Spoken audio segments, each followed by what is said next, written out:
ஆச்சி மசாலா. எந்த சமையலும் ருசி தேடும் ரகசியம். 20 ரூபாய்.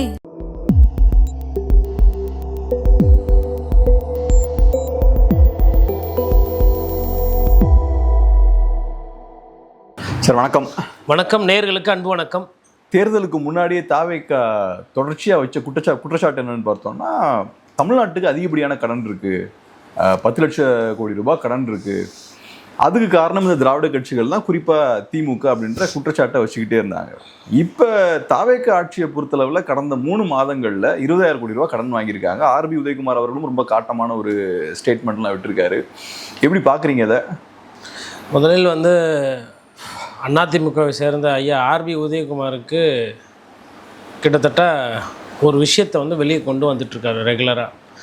அதிமுக தரப்பில் பெரிய பேசுபொருள் இல்லை, அதிமுக களத்தில் இருக்கா இல்லையா அப்படின்றதை தாண்டி எதனா 2 நாளைக்கு ஒரு வாட்டி எதனா ஒரு கேள்வி கேட்டுக்கிட்டே இருக்கார். இப்போ இது ஊடகத்தில் ஒரு செய்தித்தாளில் வந்த ஒரு செய்தித்தாளில் வந்தவுடனே ஆர்பி உதயகுமார் இதை பிக் பண்ணுறாங்க. பிக் பண்ணி என்ன கணக்கு இது, 20,888 கோடி 81 கோடி வாங்கினதா சொல்கிறாங்க, 20,000 கோடி என்ன பண்ணிங்க, என்ன செலவு ஏது என்னன்ற மாதிரி கேள்விகள்லாம் கேட்குறாரு.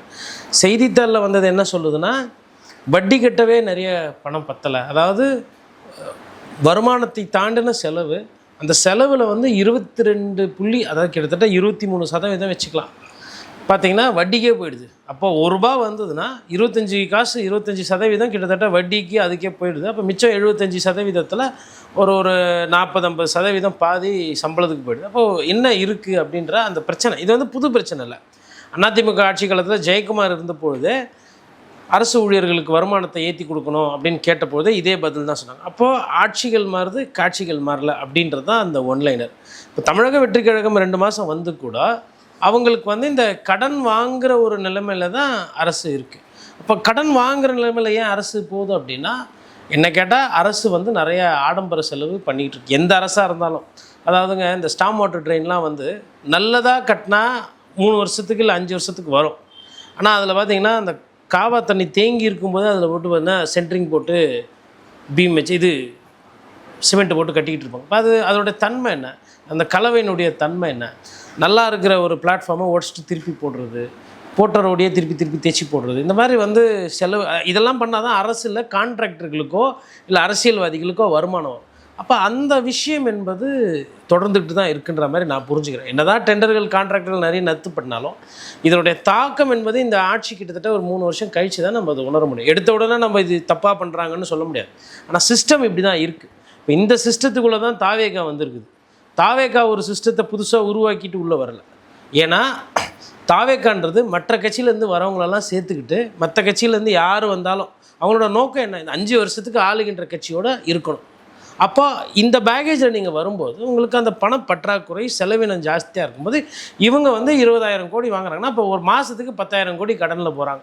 அப்போ ஒரு வருஷத்துக்கு 1,20,000 கோடி கடன் வாங்க போகிறாங்க. 1,20,000 கோடி நீங்கள் கடன் வாங்க போகிறீங்கன்னா இப்போ 23% இருக்கிற அந்த வட்டி கட்டுற தொகை அது 25-26% போயிடும் இன்னும் ஒரு வருஷம். அப்போது இது கூட்டி கழிச்சு பார்க்கும்போது இந்த பொருளாதார ரீதியாக தமிழ்நாடு மாற்றத்தை நோக்கி லாபகரமாக போக போதா அப்படின்றது தெரியல. சரி, இந்த சைடு அப்படியே பார்த்தா இந்த 2 மாதத்தில் ஸ்கீம்ஸும் இன்னும் அனௌன்ஸ் பண்ணல. கரெக்டாக நான் பேசணும்னு நினச்சேன், நீங்கள் அதை கரெக்டாக கேட்டீங்க. அப்போது தங்கம் குழந்தைகளுக்கு அது பார்த்திங்கன்னா ஒரு பெரிய தொகை கிடையாது. ஏன் அது பெரிய தொகை கிடையாதுன்னா, அது ஒன் டைம் இன்வெஸ்ட்மெண்ட். அதாவது நீங்கள் அதை வாங்கி இப்போ சைக்கிள் வாங்குறீங்க அப்படின்னா கிட்டத்தட்ட சைக்கிளோ லேப்டாப்போ அதுக்கு என்ன செலவோ அந்த மாதிரி ஒரு பெரிய செலவு, ஒன் டைம் செலவு பண்ணிவிட்டு கொடுத்துட்றீங்க, ரெக்கரிங் செலவு கிடையாது. இப்போ இதே நீங்கள் அம்மா உணவகம் நடத்துகிறீங்க இல்லை மாதம் 2,500 போடுறீங்கன்னா அது மாதம் செலவு, அதனுடைய சுமை என்பது பாரம் என்பது அதிகம். இது அந்த மாதிரி ஸ்கீம் இல்லை, அறிவித்ததில் ஒரே ஸ்கீம், அதுவும் அந்த ஸ்கீமும் இன்னும் டெண்டர் நிலையில் தான் இருக்குது. அப்போ மீனிங் அவங்களுக்கு முன்பணமோ இல்லை அவங்களுக்கு அந்த நகையை கொள்முதல் பண்ணுறதுக்கு பணமோ எதுவும் செலுத்தலை. அதை தாண்டி இந்த 200 யூனிட் கரண்ட் ஃப்ரீ சொன்னீங்க. என்ன ஆயிருக்குன்னா நிறைய இடத்துல இப்போ எங்களுக்கு இருந்த 100 யூனிட் இருக்கா இல்லையான்னு தெரியல. நிறைய குடும்பத்தில் இப்போ நம்ம பேசும்போது கேட்குறோம், என்னங்க கரண்ட் பில்லு குறைஞ்சிருக்கானா, இல்லைங்க அந்த பழைய 100 யூனிட் ஃப்ரீ கொடுத்துருந்தாங்க அது இருக்கா இல்லையா எங்களுக்கு தெரியல, அது ஒரு சந்தேகமாக இருக்குது. ஒருவேளை இவங்க மற்றவங்களுக்கு 200 யூனிட் 500 யூனிட்டுக்குள்ளே செலவு பண்ணுறது கொடுத்துட்டு எங்களுது எதனா எடுத்து விட்டுட்டாங்களா தெரியல.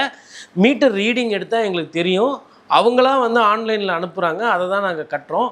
எதுலேருந்து எவ்வளோ போச்சு கணக்கு யாரும் எடுக்கிறதில்ல, எங்களுக்கு நிறைய சந்தேகங்கள் இருக்குது, ஆனால் கரண்ட் பில்லு கூட வருதுன்றதை சொல்கிறாங்க. அப்போ அரசு போட்ட கையெழுத்து 200 யூனிட் ஃப்ரீ, அது என்ன ஆச்சுன்றது சரியாக வரலை. அதுக்கப்புறமா வந்து அவங்க மற்ற 2 விஷயம் சொன்னாங்க. சிங்கப்பெண் படைக்கு வந்து பெரிய செலவு கிடையாது. சிங்கப்பெண் படைக்கு வந்து இருக்கிற போலீஸுக்கு நம்ம வேறு ஒரு ட்ரெஸ்ஸை கொஞ்சம் லைட்டாக மாற்றி அந்த சொக்காய்க்கு செலவு பண்ணது தான். அப்புறம் அந்த வண்டிக்கு ஸ்டிக்கர் ஓட்ட போகிறோம், இல்லை பெயிண்ட் அடிக்க போகிறோம் அந்த வண்டிக்கு. அது பிங்க் பேண்ட்ரால் ஒரு காலத்தில் இருந்தது.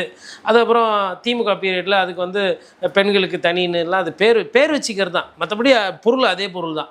அப்போ அதுக்கும் பெரிய செலவு கிடையாது. அப்போது நீங்கள் அறிவித்த திட்டங்களோ இல்லை நீங்கள் அறிவித்த விஷயங்களில் பார்த்தீங்கன்னா பெரிய செலவு எதுவுமே பண்ணாமலே 20,000 கோடி, அதாவது கிட்டத்தட்ட 21,000 கோடி நீங்கள் எக்ஸ்ட்ரா வாங்கியிருக்கீங்க இந்த 2 மாதத்தில். இதுக்கு என்ன கணக்கு, என்னப்பா இதுதான் மாற்றமா அப்படின்ற மாதிரி கேட்குறேன். இப்போது ஒரு சில விஷயங்கள் முன்னேறிக்கு அப்படின்னா இந்த லஞ்சம் வாங்குறது கொள்றதுலாம் வந்து கொஞ்சம் குறைஞ்சிருக்குன்ற மாதிரி அவங்க தொடர்ந்து பேசிகிட்டு இருக்காங்க. அதை தாண்டி பெரிய எந்த மாற்றமும் வந்த மாதிரி தெரியல. அதுதான் வந்து ஆர்பி உதயகுமார் கேட்குறாங்க. இந்த கேள்வி இந்த பத்திரிகையில் இது வரவே தான் தெரியும், இல்லைன்னா பட்ஜெட்டோட இதெல்லாம் யாரும் எடுத்து பார்க்க போகிறதில்ல. அன்றைக்கி பார்த்துட்டு கேட்பாங்க. இப்போ இந்த விஷயம் முன்னாடியே வந்ததுனால அரசின் மீது ஒரு அழுத்தம். என்ன எங்கே போச்சு அந்த 20,000 கோடி, எதுக்கு செலவு பண்ணி சொல்லிக்கிற மாதிரி ஒரு பெரிய ஒரு பாலம், அதாவது இப்போ மதுரை மாட்டுத்தாவணியில் அந்த ஏரியாவில் இனிமேல் டிராஃபிக்கே இருக்காது. இன்றைக்கி கூட காலையில் பார்த்திங்கன்னா ஒரு நல்ல விஷயம் என்னென்னா, கோயம்பேடில் வந்து அமைச்சர் இவர் வந்து கோயம்பேடு பகுதியில் ஐயா புஷியானந்த் அவரே 2 வீலரில் போயிட்டார். பார்க்கும்போது ஒரு விதத்தில் பார்க்கும்போது சந்தோஷமாக இருக்குது. ஏன்னா கிட்டத்தட்ட அவர் இன்றைக்கி வந்து கேபினெட்டில் அவர் தான் 2வது இடம், அந்த கட்சியினுடைய முக்கிய பொறுப்பு. அதாவது விஜய் அவர்களுக்கு அடுத்து அந்த கட்சியினுடைய ஒரு முக்கியமான தலைவர், 2ஆம் கட்ட தலைவர். அவர் வந்து இன்றைக்கி போக்குவரத்து நெரிசலை வந்து சமாளிக்க முடியாமல் அவரே ஹெல்மெட் போட்டு பைக்கில் போயிடுறாருன்னு அது பார்க்கும்போது இதெல்லாம் நடந்தது கிடையாது தமிழ்நாட்டில். இதுக்கு முன்னாடி ரொம்ப வருஷத்துக்கு முன்னாடி நடந்துருக்கு. அது நடக்குது. அப்போ போக்குவரத்து நெரிசல் ஒன்று இருக்குன்றது ஐயா புஷி ஆனந்துக்கே தெரியுதுன்னும் போது அப்போ பிரிட்ஜு கட்டணும், போக்குவரத்து நெரிசலை பண்ணணுன்றது உணர்வு தாம் பட்டால் தான் அந்த கஷ்டம் தெரியும். ஒன்று அதில் இருக்கிற ஒரு எளிமையாக போயிடுவோம் அப்படின்னு போகிறாரு. ஆப்வியஸாக இப்போ அவர் திருப்பி எல்லா இடத்துலையும் பைக் ஓட்டுன்னு போக போகிறதில்ல. இப்போ இந்த நிகழ்ச்சிக்கு டைம் ஆகிடுச்சின்னு சொல்லிட்டு பைக்கில் வந்துட்டார். இப்போ பைக்கை வேறு யாருன்னா எடுத்துன்னு போயிடுவாங்க, அவர் காரில் போயிடுவார். இது நடக்கும். பட் ஆனாலும் அந்த போக்குவரத்து நெரிசல் அப்படின்றத உணர்றாரு இல்லையா. இப்போ மற்றவங்கலாம் என்ன பண்ணுவாங்க, அமைச்சர் அழகாக ஏசியில் போட்டு உட்காந்து போகிறாரு, வாக்கி டாக்கியில் இந்த மாதிரி இந்த வண்டி வருது அப்படின்னும் போது ரிசீவ் பண்ணி விட போகிறாங்க, டிராஃபிக் கிளியர் ஆகும். But is in to the problem. இதெல்லாம் வரவேற்கத்தக்கது. அதே நேரத்தில் அப்போது இப்போ பணம் வந்து இந்த பிரிட்ஜு, ஒருவேளை கோயம்பேட்டில் ஒரு பெரிய பிரிட்ஜு வருது, போக்குவரத்தே இல்லை, இதுக்கு ஒரு 800 கோடி அப்படின்னா ஓகே, ஜனங்களுக்கு ஒரு தெளிவு தெரியும். இந்த 20,000 கோடிக்கு வந்து என்ன பண்ணாங்க ஏது பண்ணாங்கன்னு தெரியல. ஆனால் பாதி காசு வந்து வட்டியிலே போயிடணும்னு சொல்கிறாங்க. அதான் இப்போ என்னென்னா 20,000 கோடி ரூபா கடன் 3 மாதத்தில். அப்போ நீங்கள் சொன்ன மாதிரி ஏறக்குறைய 8,000 கோடி ரூபா ஒவ்வொரு மாதமும் அவங்க கடன் வாங்கிட்டு இருக்காங்க. இதே ரேட்டில் போனால் 5 வருஷம் கழிச்சு எப்படியும் 5-6 லட்சம் கோடி ரூபா கடன் இருக்கும். அப்போ ஒன்றும் பெரிய பேட்டர்னில் வித்தியாசம் இருக்கிற மாதிரி தெரியல. திமுக ஆட்சி காலத்துலையும் இதே வேகத்தில் தான் கடன் அக்யூமுலேட் ஆச்சு, இப்பயும் அதே வேகத்தில் தான் அக்யூமுலேட் ஆகுது. இதில் நம்ம ஏற்கனவே பார்த்தது போல் இன்னும் 2,500 ரூபா கொடுக்கல. அப்புறம் போக போக இன்னும் வட்டி அதிகமாகும். ஏன்னா கடன் அதிகமாகும் போது வட்டியும் அதிகமாகும். அப்போ 8-9 லட்சம் கோடி ரூபா எக்ஸ்ட்ரா வரும் போலையே 5 வருஷம் முடியும் போது இந்த ரேட்டில் போச்சுன்னா. அது ரொம்ப முக்கியமான ஒரு கருவு வந்து நீங்கள் கேள்வியாக எழுப்பியிருக்கீங்க.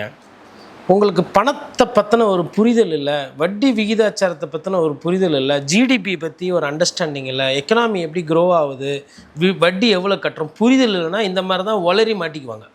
திமுக ஆட்சி காலத்தில் கடன் இருந்துச்சு, அதிகமாக வாங்கிட்டாங்க அப்படின்னாங்க. அதிமுக ஆட்சி காலத்தில் நீங்கள் இவ்வளோ கடன் ஆக்கிட்டீங்க, நீங்கள் அதிகமாக வாங்கிட்டீங்கன்னு சொன்னாங்க. ஆனால் அவங்கெல்லாம் சொன்ன ஒரு புள்ளி என்னென்னா, அந்த 25% த்ரெஷோல்டு லிமிட்டில் தான் நாங்கள் கடன் வாங்கிட்டு இருக்கோம். கடன் வந்து வாங்கலான்றதுனால எவ்வளோ கேட்டாலும் கொடுக்க மாட்டாங்க. எங்களோட வருவாய்க்கேற்ற அந்த 23லேருந்து 25 விகிதாச்சாரத்துக்குள்ளேயே நாங்கள் வாங்கிட்டு இருப்போம், அதுதான் நாங்கள் மெயின்டைன் பண்ணுறோன்னு அவங்க சொன்னாங்க. ஆனால் எப்பயுமே இருக்கிற அரசை எதிரில் இருக்கிற அரசியல் கட்சிகள் இதில் வந்து மட்டமாக பேசி கடன்காரனாக்கிட்ட எல்லாத்துலேயும் கடனை ஏற்றி விட்ட, இதெல்லாம் ஒரு ஆட்சியா, துப்பு கெட்ட ஆட்சி, வருவாயை பெருக்கிறதுக்கு இல்லை. ஆனால் வருவாய்க்கு பெருக்கிறதுக்கு என்ன ஏற்றினா விமர்சனம். அப்போ அந்த ரெகுலர் கடன் வாங்குறது போகுது, ரெகுலராக அதை விமர்சனம் பண்ண போகிறது. இது மாறுமானா மாறாது. ஆனால் ஒரே மாற்றம் என்ன மாறாததுன்னா, நமக்கு கரண்ட்டு பில்லு, தண்ணி வரி, சொத்து வரி ஏறிடும். இப்போ இதுதான் நடந்துக்கிட்டு இருக்கு தமிழ்நாடு. இது தாவேக ஆட்சியில் இதுதான் நடக்குது. ஏன் அப்படின்னா அவங்களுக்கு அந்த ப்ரொஜெக்ஷன்ஸ் இல்லை. இப்போ கம்பெனி எடுத்தால் எபிட்டா பார்ப்பாங்க, மார்ஜின் பார்ப்பாங்க, அப்புறம் லிக்விடிட்டி எவ்வளோ இருக்குது, டெட்டு எவ்வளோ கம்பெனியில் இருக்குது, கம்பெனிக்கு எவ்வளோ கேஷ் ஃப்ளோ உள்ளே வரும், எவ்வளோ கான்ட்ராக்ட் கையில் இருக்குது, பைப்லைன் ப்ராஜெக்ட்ஸோட எஸ்கலேஷன் காஸ்ட் என்ன, இன்புட் காஸ்ட் போய் நமக்கு வர வேண்டிய காசு வருமா. இப்போ இதே வந்து டாலரில் பேமெண்ட்டு கொடுக்குறாங்கன்னா டாலர் விலை இறங்குச்சுன்னா நமக்கு என்ன ஆகும், இல்லை டாலர் விலை ஏறிச்சுன்னா நமக்கு என்ன, இவ்வளோ விஷயம் யோசிப்பாங்க ஒரு கம்பெனி நடத்துகிறோம். அதாவது ஒரு ஃபார்ச்சூன் 500 கம்பெனிஸ் இல்லை ஒரு பெரிய ஒரு கம்பெனி ஷேர் மார்க்கெட்டெல்லாம் இருக்குன்னா இவ்வளோ பார்க்குங்க. தமிழக அரசு ஆட்சியில் நம்ம வந்தோன்னா நம்ம என்ன பண்ணணும், அதை பற்றி தாவேக்கா இது வரலும் எங்கேயுமே யாருமே பேசி நான் கேட்டதில்லை. அதனுடைய அமைச்சர் அவர்கள், அதாவது ஃபினான்ஸ் மினிஸ்டர், அவரே கிட்டத்தட்ட ஐயா வந்து எழுத்து கூட்டி தான் படிச்சுட்டு இருக்காரு. அவர் கிட்டத்தட்ட நம்ம 23ஆம் புலிகேசியில் வரும்ல, ஊற வைத்த நன்கு வடிகட்ட இதில் முயலை விடவும் பின்பு திப்பிலி கொஞ்சம், அப்படி தான் அவரே பட்ஜெட் படித்தார். ஓகே, அவர் கொடுத்த அந்த வெள்ளை அறிக்கையோ இல்லை கேட்ட கேள்விகளுக்கு அந்த மாதிரி ஒரு விளக்கம்.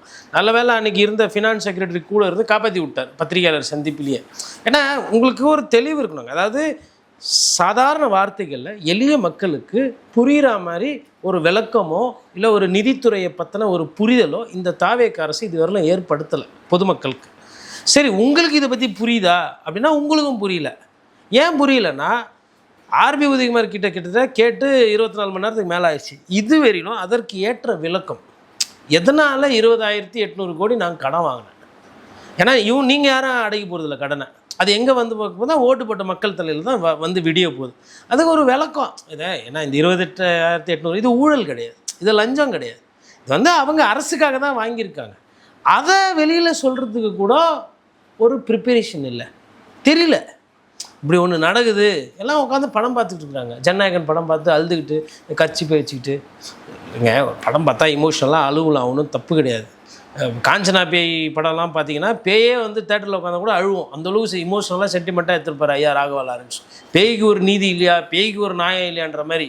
அது மாதிரி இப்படியெல்லாம் பார்க்கும்போது படத்தை பார்க்கும்போது ஓகே, கேசரி படத்தை மாற்றி கீற்றி எடுத்திருக்கீங்க, அருமையாக இருக்குது, ரொம்ப சந்தோஷம். நீங்கள் சொல்கிற ஒரு விஷயம் உண்மைதான், ஸ்க்ரீன்லேயே பார்த்து பார்த்து பழக்கமாகி போச்சு. இனிமேல்ட்டு எப்படின்னா ஒன்றும் பிரச்சனை இல்லை. அவர் தான் முதலமைச்சராக உட்காந்து தானே இருக்கிறாரு. இப்போ முன்னாடியாச்சும் தேட்டரில் வந்து என்ன வருஷத்துக்கு ஒரு படம் வருமா, இல்லை 6 மாதத்துக்கு ஒரு படம் வரும். இப்போ மாதம் மாதம் பேச போகிறாரு, போகிற இடம்லாம் வைப்பு பண்ண போகிறாரு. அப்புறமா வந்து உங்களுக்கு எடிட்டிங்கே இல்லாமல் லைவ்லேயே காட்சி தராரு. அப்போ நீங்கள் எதுக்கு அழுவுறீங்க?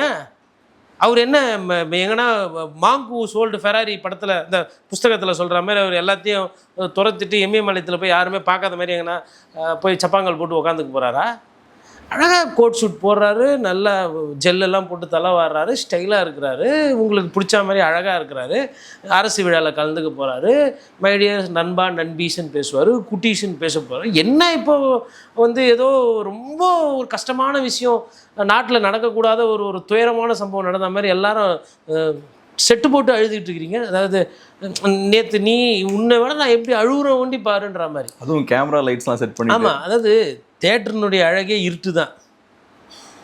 அந்த இருட்டில் போய் முகம் நல்லா தெரிகிற மாதிரி, அதுவும் இப்போ இந்த சைட்லேருந்து எடுத்தால் ப்ரொஃபைல் தான் வரும், இப்படி பாதி தான் தெரியும், இந்த லெஃப்ட்டு தெரியாது. ஸ்ட்ரைட்லேருந்து எடுத்தால் முன்னாடி இருக்கிற சீட்டுக்காரன் சண்டை போடுவான், ஸ்ட்ரைட்டு தெரிஞ்சால் தேட்டர் ஸ்க்ரீன் தெரியாது. அப்போது நான் வந்து கேமரா ஆங்கிள் படித்தவன். இப்போ வைடு எங்கே வைக்கணும், க்ளோஸ் எங்கே வைக்கணும், எவ்வளோ லைட்டிங் மூஞ்சில் போடணும். சம்டைம்ஸ் நீங்கள் ரொம்ப லைட்டு பண்ணினா கண் வந்து ப்ளீச் ஆகும். அவ்வளோ அளவு கான்சென்ட்ரேட் பண்ணி, ஏன்னா நீங்கள்லாம் பாலு மகேந்திரா கிடையாது, இருட்டில் போய் கரெக்டாக வச்சு இல்லை லோ லைட்டிங்கில் படம் எடுக்கிற அளவு. அப்போ எவ்வளோ ரிஹர்சலோ இல்லை எவ்வளோ விஷயம் தெளிவாக தெரிஞ்சுக்குது. எந்த சேரில் உட்காரணும், சேரில் உட்காந்து காட்டும்போது அமைச்சரும் தெரியணும், அங்கே விஜய் அண்ணா டான்ஸ் ஆடுறதோ இல்லை விஜய் அண்ணா நடிக்கிறதும் தெரியணும். அந்த அந்த அந்த மூடை கேப்சர் பண்ணணும், அந்த வைபை கேப்சர் பண்ணணும், அதில் சிம்பத்தி எமோஷன் இருக்கணும். நான் என்ன கேட்குறேன்னா, இதுக்கு இவ்வளோ சிந்திச்சுக்கிறீங்க. ஆர்பி உதயகுமார் 20,800 கோடி எதுக்குப்பா பயன்படுத்துனீங்க, என்னப்பா பண்ணுறீங்க அப்படின்னு கேட்குறாங்க. அமைதியாக இருக்கிறீங்க. சரி, ஆர்பி உதயகுமாருக்கு பதில் சொல்ல வேணாம், ரைட், கடந்து போயிடுவோம். நம்ம எவ்வளோ விஷயம் கடந்து போயிட்டோம். 42 பேர் கரூர் சம்பவத்தையே நம்ம 3 நாள் கடந்து தான் போனோம், அப்புறம் தான் பதில் சொல்லணும். உங்களுக்கு ஃபஸ்ட்டு புரிதல் இருக்கா? ஏன்னா நீங்கள் சொன்னீங்க கண்டிப்பாக அந்த மாற்றத்தை கொண்டு வருவோம் அப்படின்னா. அப்போ என்னன்னா, கடன் இல்லா தமிழகம் என்பது நான் பேச மாட்டேன். ஏன் அப்படின்னா, நான் வந்து அரசு ஊழியர்கள் அதிகாரிகள் கூட ஃபினான்ஸ் டிபார்ட்மெண்ட்டில், கார்ப்பரேஷன் ஃபினான்ஸ் டிபார்ட்மெண்ட் ஆகட்டும் இல்லை தமிழ்நாடு ஃபினான்ஸ் டிபார்ட்மெண்ட்டுக்கு அதிகாரிகளோட பேசியிருக்கேன், பழகியிருக்கேன். நாளைக்கு நீங்கள் வந்து ஒன் ஆஃப் த பெஸ்ட்டு ஆடிட்டரை கூட்டின்னு வந்து அங்கே உட்காந்தாலும் he will not advise for a debt free Tamil. Sir, கடன் இருக்கலாம் சார், அதாவது வாங்கின கடனுக்கு ஏற்ற கேஷ் ஃப்ளோ, அதுக்கு போக அது வட்டிக்கு போயிட்டு நீங்கள் இப்போ மூலதனம் இன்ஃப்ராஸ்ட்ரக்சர் இன்வெஸ்ட்மெண்ட் பண்ணோம். இப்போ நீங்கள் வந்து மெட்ரோ ரயில் வந்துட்டு இப்போ செங்கல்பட்டு வரலாம் போக போகுதுன்னு அரசு வந்து ஒரு கொள்கை முடிவு எடுத்திருக்கு. அதே மாதிரி உங்களுக்கு இந்த சைடில் வந்து மாதவரத்துலேருந்து இன்னும் அவுட்டரில் வெளியில் எவ்வளோ தொலைவு கொண்டு போக முடியும்னு பேசிகிட்டு இருக்கோம். இப்போ அந்த திட்டத்தை நீங்கள் பண்ணணும்னா மினிமம் 10,000 கோடி தேவைப்படும். இப்போ அந்த 10,000 கோடி திடீர்னு 10,000 கோடி தமிழக அரசை கொடுக்க முடியாது. அப்போ அதை என்ன பண்ணுவாங்க, கடன் வாங்குவாங்க, வட்டி கம்மியாக வாங்கி அந்த 10,000 கோடி அதில் செலவு பண்ணி அதுலேருந்து வர காசில் வருவாயும் லாபம் பார்த்துக்கிட்டு வட்டிக்கும் ஒரு பங்கு போயிட்டு 4 பேர் ஒரு 500 பேர் வேலைக்கும் எடுத்து அவங்களுக்கும் ஒரு சம்பளத்தை கொடுத்து போச்சுன்னா சிறந்த நிர்வாகம். அந்த மாதிரி புரிதலாச்சும் வெளிப்படுத்துறீங்களா?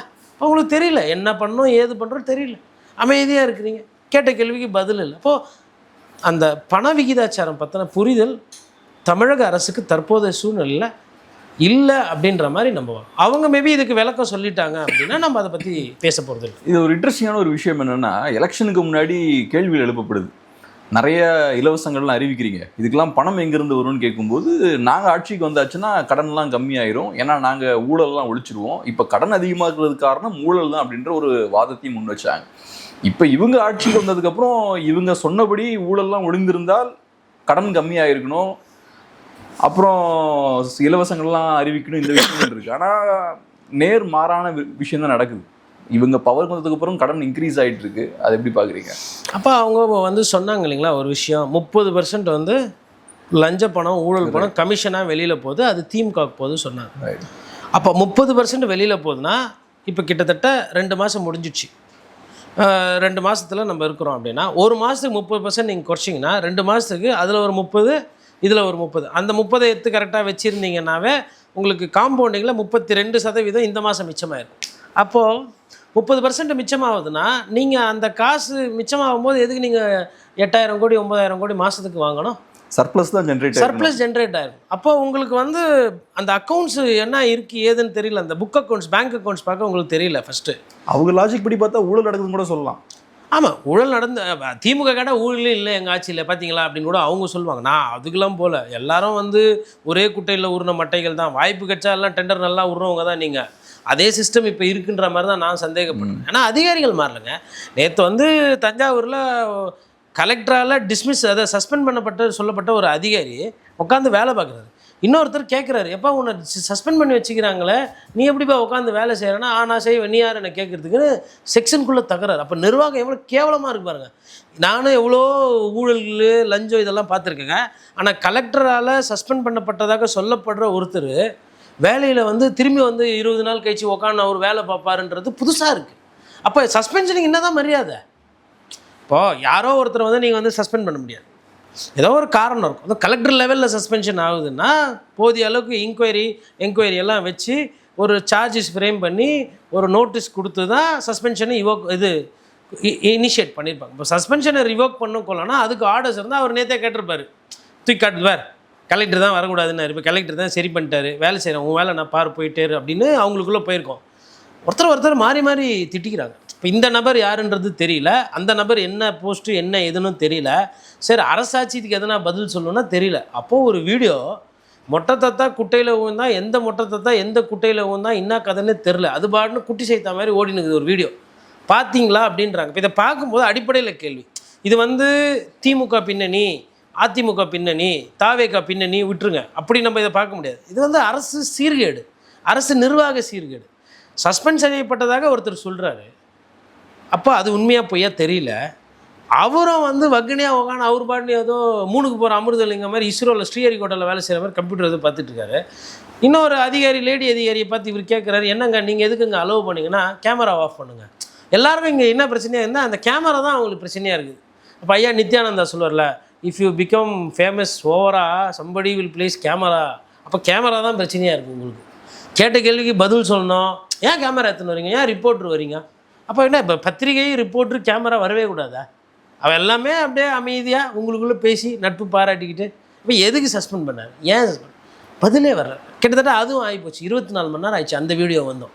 அப்போ அங்கங்கே அந்த மாதிரி வீடியோஸ்லாம் வருது. ஆனால் அரசு தரப்புலேருந்து விளக்கமோ அதுக்கு பதிலோ கொடுக்குறதில்ல, பத்திரிகை குறிப்பு கூட கொடுக்குறது. நீங்கள் பத்திரிகையாளரை சந்திக்க வேணாம். அப்போ என்ன நிர்வாகம் நீங்கள் பண்ணுறீங்க? அப்போது இதெல்லாம் தான் அங்கங்கே ஓட்டை இருக்குது நிர்வாகத்தில். அதனுடைய பெரிய ஓட்டையாக இந்த ஃபினான்ஸ் துறையில் இன்னும் வந்து தெளிவு வரல. மேபி பட்ஜெட்டில் வருமானது தெரியல. இப்போ நீங்கள் கேட்ட அந்த கேள்வியிலேயே இப்போ இந்த ஃப்ரீயெல்லாம் கொடுத்தா என்ன ஆகும்?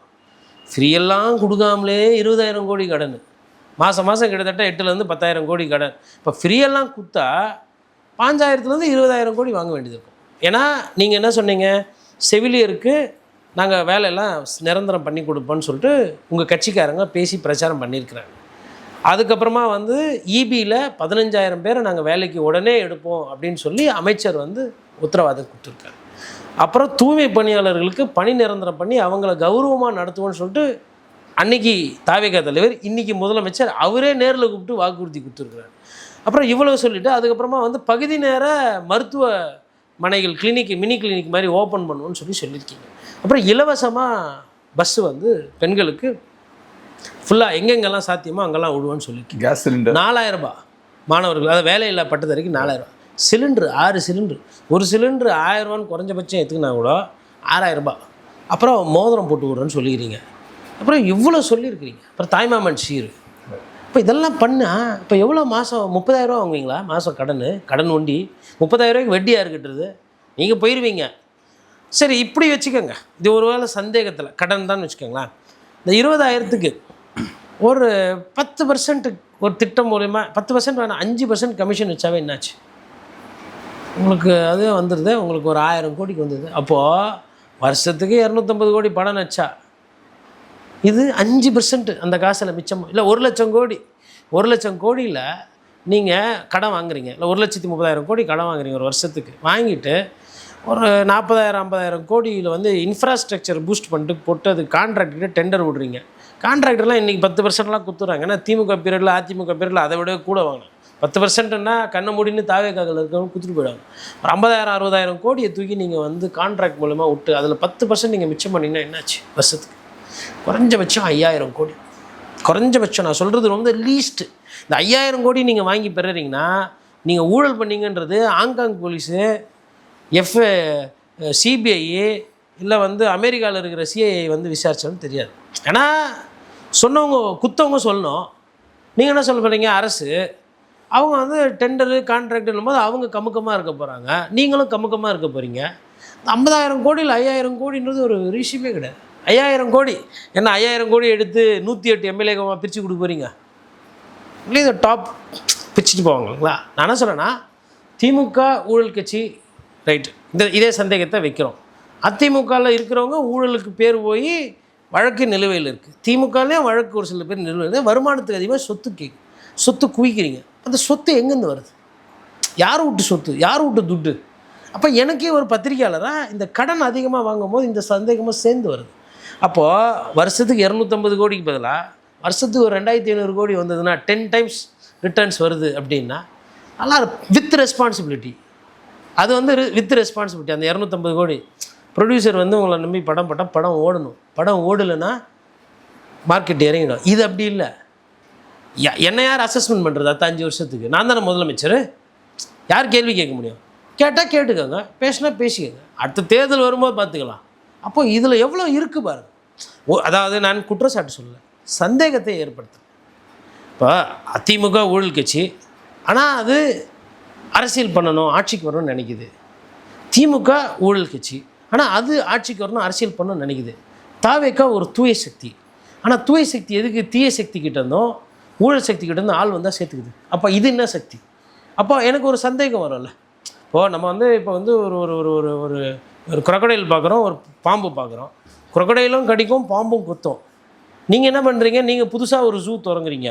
நீங்கள் சொல்கிறீங்க இது ரொம்ப ஃப்ரெண்ட்லியான ஜூனு. ஆனால் உள்ளே வந்து பார்த்தா உங்கள்கிட்டையும் குரொக்கடைல் இருக்குது, பாம்பு இருக்குது. அப்போ அது கடிக்காதா கொத்தாதா? அந்த கேள்வி. அப்போ உங்களதில் ஊழல் நடந்தால் ஒருவேளை 50,000 கோடின்றது நான் சொல்கிறது ரொம்ப மினிமம். 5,000 கோடின்னா அப்போ என்ன ஆச்சு மாதத்துக்கு? சரி வருஷத்துக்கு 5,000 கோடினா ஏன்னா புஷி ஆனந்துக்கெல்லாம் ஒரு 150 கோடி எத்தனை போய் வச்சிங்கன்னா மயக்கச்சி ஊந்துடுவார். 84 பார்த்ததில்ல நான். இவ்வளோ காசா? நான் என்ன பண்ணுவேன்? இதை எங்கேருந்து இட்டுன்னு போகிறது? ஒரு சிலர் கெப்பாசிட்டின்னு இருக்குது. உண்மையிலே பார்த்தோன்னா ஒன்றும் இல்லைனா இந்த இன்றைக்கி பைக்கெல்லாம் எடுத்துன்னு போக மாட்டார். அவர் செய்யக்கூடிய சேஷ்டைகள் இதெல்லாம் பார்த்திங்கன்னா ஒரு கொஞ்சம் இந்த எளிமை கூட பயணம் பண்ணணுன்ற எண்ணம் நிறைய அமைச்சர்களுக்கு அங்கே தென்படுது. அவர்களை வந்து நான் திமுகவில் ஒரு சில ஊழல் குற்றச்சாட்டுக்கு ஆளானவர்களோட அதிமுகவில் குற்றச்சாட்டுக்கு ஆளானவர்களோ நான் ஒப்பிடவில்லை. எனக்கு வந்து தாவேக்கானுடைய அமைச்சர்கள் மீது இன்னும் வந்து ஒரு சில அமைச்சர்கள் மீது எனக்கு நம்பிக்கை இருக்குது. ஏன்னா வந்த விதம் அப்படி செலவெல்லாம் பண்ணி கோடி கணக்கில் வந்து பண்ணலை. இன்னொன்று தாவேக்கா தலைவர் விஜய் அவர்கள் வந்து தண்ட செலவை வைக்கிறதில்ல கட்சிக்காரங்களுக்கு. போஸ்டர் விட்டு ஊரில் வந்து சோறு போடு, அன்னதானம் பண்ணு, அப்புறம் என் பேரில் வந்து என்னை விளம்பரப்படுத்து, கிராமமாக போய் என் முகத்தை போட்டு பேனர் வச்சு தீபாவளிக்கு இதை கொடு, பொங்கலுக்கு நான் தான் ஆல்ரெடி வீட்டுக்குள்ளே போயிட்டேனே டான்ஸ் ஆடி, அப்புறம் என்ன புதுசாக நீங்கள் இட்டுன்னு போய் சேர்க்குறது. அதனால் எந்த செலவும் வைக்கிறது இல்லை தாவேக்காவினருக்கு. இப்போ செலவு இல்லாத வரதை குத்ததை வாங்கின்னு வச்சுன்னு போனால் போதும். அப்படி குறைந்தபட்சம் யோசித்தாலுமே வருஷத்துக்கு வந்து 5000 வந்து 10,000 கோடி இந்த 10% வரும். இது வந்து நான் சொல்கிறது பேர் மினிமம். இதுக்கப்புறம் ட்ரான்ஸ்ஃபர் போடுறாங்களா, ஆல்ரெடி வழக்கறிஞரில் அது சிக்கலாயிருக்கு. 3 லட்சம் to 30 லட்சம் வரல வாங்குறாங்க. அது எந்தளவுக்கு உண்மை தெரியாது. டாஸ்மாகில் பெரிய பெரிய கம்பெனிஸ் வந்து கண்டிப்பாக நீங்கள் ஆர்டர்ஸ் நிறைய கொடுக்கும்போது அவங்க பார்த்து அன்பாக பாசமாக உங்களை சந்தோஷப்படுத்துவாங்க. நான் என்ன எப்படி கொடுப்பாங்க, ஏதா கொடுப்பாங்களா இல்லையா அதுக்குள்ளெல்லாம் போல உங்களை சந்தோஷப்படுத்துவாங்க. அப்போ உங்களை சந்தோஷப்படுத்துறதுக்கு நிறைய கான்ட்ராக்டர் நிறைய கம்பெனிஸ் காத்து கொண்டு இருக்கிறது. இப்போ அதெல்லாம் எதில் சேர்க்குறது? அதனால் ஒரு சிலர் சொல்கிறாங்க அரசியலுக்கு எதுக்கு வந்தார்னா சேவை செய்யணும். ஃபஸ்ட்டு அதை நிறுத்திடுங்க. தப்பு நடக்குது, இந்த கம்பெனியில் இது நடக்குது. இப்போ தமிழ்நாட்டில் ஊழல் நடக்குது தெரிஞ்சு அந்த கம்பெனியை ஒருத்தங்க ஏலத்தில் எடுக்கிறாங்கன்னா, அந்த கம்பெனியை ஒருத்தங்க வாங்குறாங்கன்னா, அந்த கம்பெனிக்குள்ளே ஒருத்தங்க வராங்கன்னா உங்களோட நோக்கம் என்ன? சேவை செய்யணுன்னா மக்களுக்கு சேவை தான் செய்யணுன்னா இம்ரான்கான் வந்து என்ன பண்ணார், இல்லை கிரிக்கெட்டர் பாகிஸ்தானில் ஒரு சிலர் என்ன பண்ணாருன்னா மருத்துவமனை கட்டி விட்ருக்காங்க. கேன்சர் மருத்துவமனை, இலவசமாக சாப்பாடு போகிறது, முதியோர்களை தங்கிறதுக்கு இலவசமாக அப்படியும் பண்ணலாம்.